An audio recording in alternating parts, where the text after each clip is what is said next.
should you believe in creation and not evolution? I mean, scientifically speaking. Haven't we proven that evolution is a fact?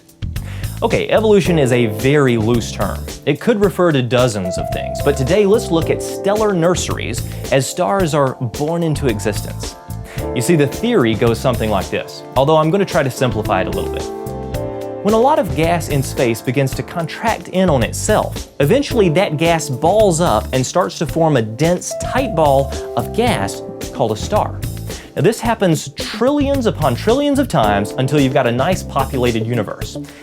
But we've already run into a small problem. No, a big problem, because we've never seen a star form. What? You mean that entire section of our science book is all just theoretical? Okay, so I've worked with really large telescopes for about 9 years now, and I've taken lots of photos of space, like this, and this, and this.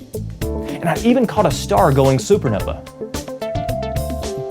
That's a pretty rare event, but the only examples of supposed star formation you'll find are when cloudy or nebulous areas of space start to clear and we spot a star for the very first time. It's kind of like driving down the road in a dense fog, and suddenly the fog lifts and you see a massive mountain ahead.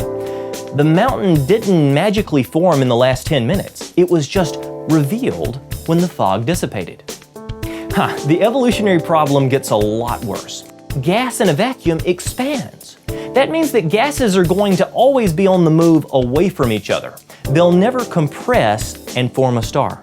The mutual gravity of the particles in those regions of space just can't bring everything together, so it all slowly dissipates into a larger and larger cloud. Now, proponents of the Big Bang have one rescuing device that says maybe under special circumstances there's an exception. We'd need a lot of exceptions to explain how trillions of stars formed in only 14 billion years. You can give it all the time you want, but don't expect physical laws to change just to salvage your theory. That's invoking a miracle to make your idea work. Now let me conclude. I think miracles can occur. I'm a Christian, but don't call that science. These proponents of the Big Bang can teach it as their own mysterious religion if they want.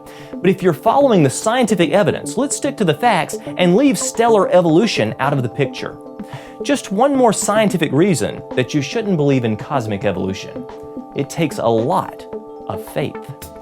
I'm David Rives. Truly, the heavens declare the glory of God.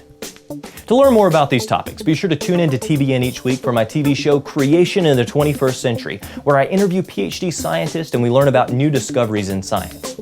There's greater than an 80% chance TBN is in your channel lineup, so head on over to creationinthe21stcentury.com to find out when to watch. Oh, and don't forget to subscribe to our channel to learn something new every week.